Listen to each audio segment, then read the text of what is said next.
Hi, this is Dr. Gregory Sadler. I'm a professor of philosophy and the president and founder of an educational consulting company called Reason.io, where we put philosophy into practice.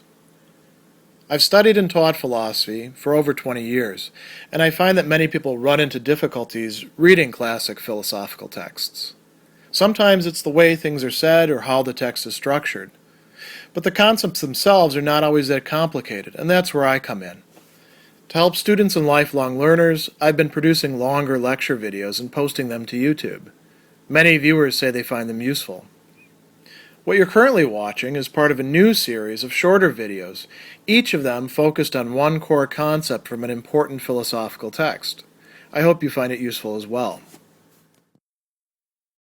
One of the first issues that Thomas Aquinas, understandably enough, engages with in his Summa Theologiae is the existence of God. And there's a question whether you can actually prove or demonstrate in some way through argument that God exists. Because if you don't actually have God as, you might say, a sort of starting point, then you could ask, well, what are we actually doing in theology? So you can quite understand why he would begin with this topic. And as usual, Thomas subdivides the issue into several different parts. And the first issue, this first sub-issue that he considers is whether it's self-evident that there is a God, or in Latin, utrum Deum esse sit per se notum. And whether God exists is utrum Deum esse, literally whether God has being or not. And then he brings in this locution per se notum. So we should talk about that a little bit before we get into it. What does it mean to be per se notum? You could say intuitively evident, or self-evident, or in some way obvious. As soon as you think about it, you realize that it has to be the case. Literally, it means known through itself, right? Known on its own account. And the way Thomas always sets up his reasoning about this, he considers some possible, what he calls objections, right? Let's do the whole thing again. All right. Try this from the start. One of the key issues that Thomas Aquinas considers early on in his Summa Theologiae, the first part of it, is whether God exists or not. It makes perfect sense because, if you don't have a God, how are you going to have any theology? Theology is about God, theos.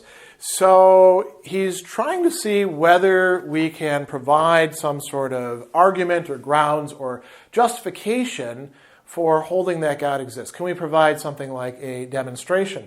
And some people might say, you don't even need to do that because it's just obvious that God exists. Or, as he's going to say here, per se nota, often translated as self-evident, literally grasped or known through itself or on its own grounds. We could say intuitively obvious if we have in mind not just some sort of vague sense of intuition, but something like, once we understand what we're dealing with, we just see that it is that way. And as always, Thomas has this dialectical way of going about things. He's going to consider some people advancing the position, and then he's going to consider some other objections to that, and he'll work out his own stance in the process. So first, let's think about what it means to be self-evident. He says, somebody might say it's self-evident that there is a God. Why?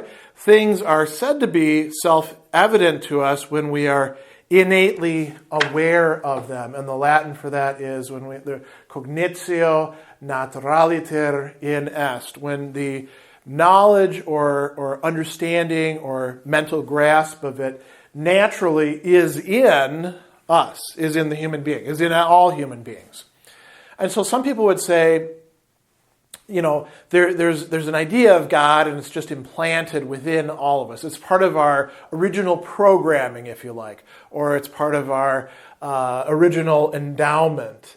And then, another way of understanding this per se nota being, intuitively obvious or self-evident is that it would be known immediately when the terms are grasped. And so he gives you some examples of propositions like this.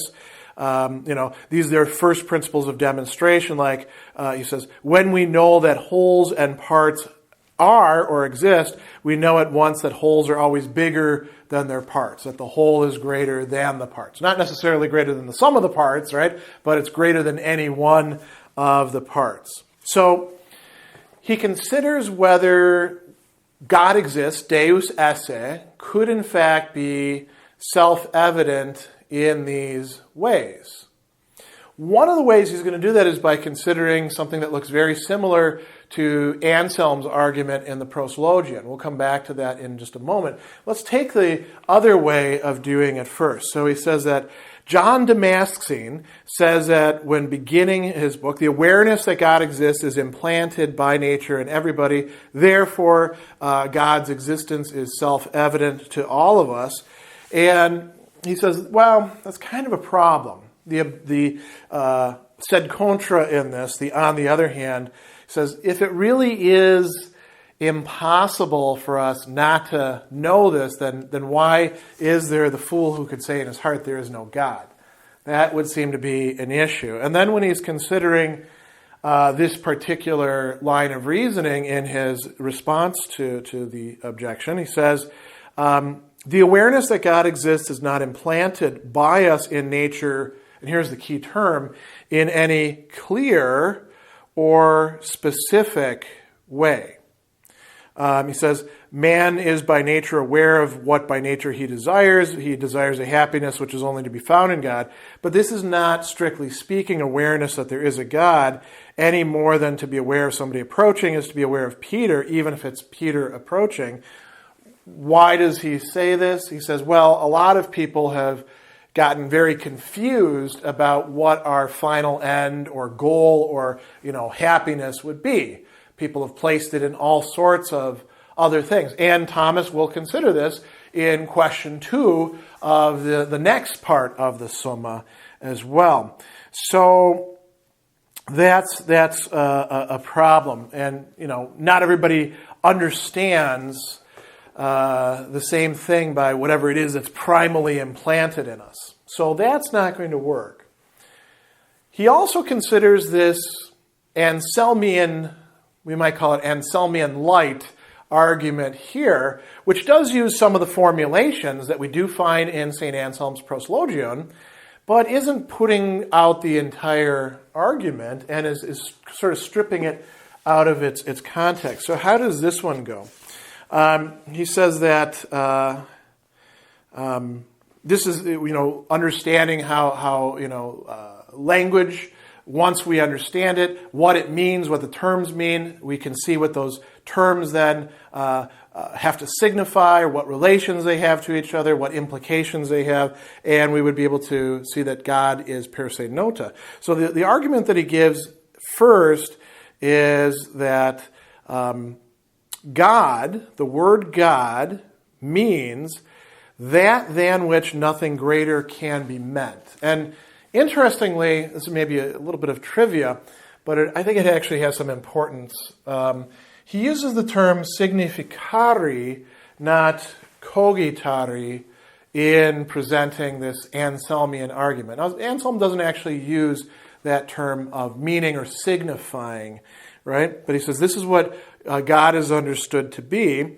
And then he says, consequently, since existence in thought, in intellectu, and existence in reality, or in fact, in re, is greater than existence in thought alone, and since once we understand the word God, he exists in thought, he must also exist in fact. And that's a reconstruction of Anselm's argument. Thomas says, well, that's not really going to work. Why isn't it going to work? He gives us the answer in his response to number 2. He says, well, first of all, not everybody who's hearing the word God automatically understands it to mean that than which nothing greater can be thought. And in there he actually does say, quo maius cogitare non potest, which is Anselm's formula. So that's quite true. Not everybody understands God to be that than which nothing greater can be thought. How do we know that's the case? Well, because people have thought all sorts of crazy notions about God, like God is a body, and you can think of something greater than a body like a spirit, right? So people have had all sorts of wrong-headed notions. You can't just invoke, quo maius cogitare non potest, and everyone, boom, there's God, right? That's not going to work. Then he also attacks another part of the argument, this juncture between existence in thought or existence in the understanding, esse in intellectu, and existence in reality, in re. He says, even if the meaning of the word God were generally recognized to be that than which nothing greater can be thought, nothing that is defined like that, nothing that's signified like that, would thereby be granted existence in re, in reality, or in the world of fact, as it's translated here in the Blackfriars, but merely as being thought. So he is denying that Anselm's argument actually works. He says it gets you a God that is greater than anything else, or a God that than which nothing greater can be thought in thought, but that does not translate into actual existence in reality. It just means you've thought of something like that. There's no way to get from the idea to something corresponding to that idea in reality. So that's the consideration of that. And then a third one that's a bit more promising, at least at first, he says, people could say that, it's self-evident that truth exists, because even in denying it, you have to admit it. What does he mean by that? If you want to say there is no truth, or truth does not exist, you can ask the question, which, by the way, Anselm does in On Truth. Is that a true statement that you're making right now? So it's automatically the case that at least there's something that is true, right? And now here's where the argument gets a little bit shaky. People say, now God is truth itself, because God says, I am the way, the truth, and the life. So if truth existing is self-evident, since God is truth, God existing is self-evident.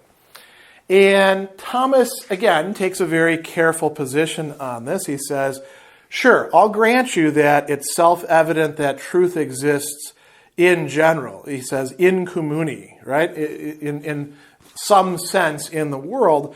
But that doesn't actually tell us that there's a first truth, a primum veritatem.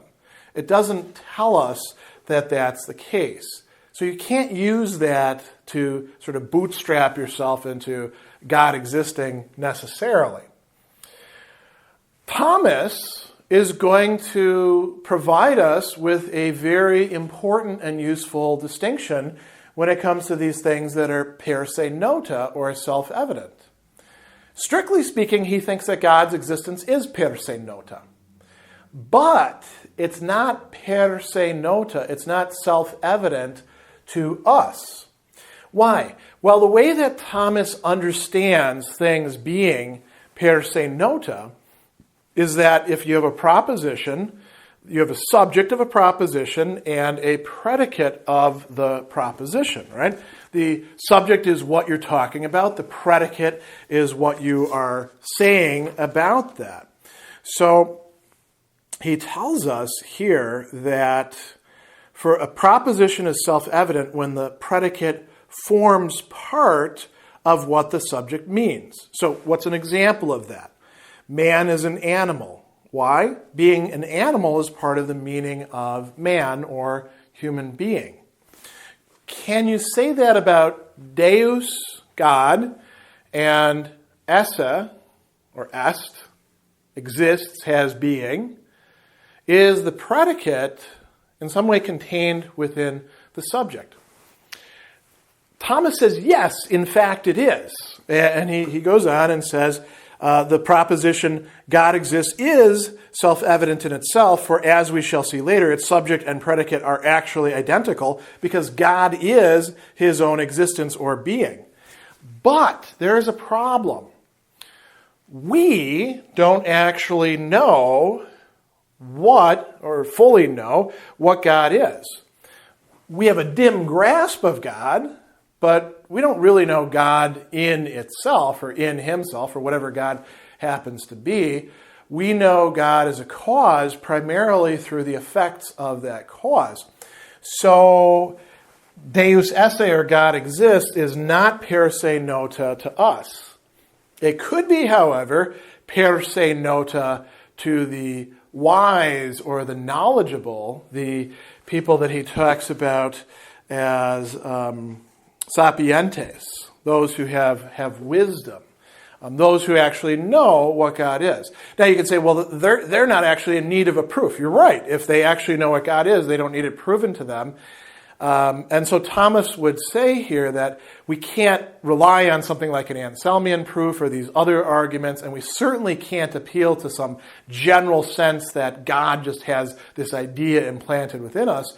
If we're going to argue that God exists, we have to provide some other kind of argument, and that's what he will do. But he's provided us with some conceptual clarification here about what it would mean to say that God's existence or God's being is self-evident or per se nota.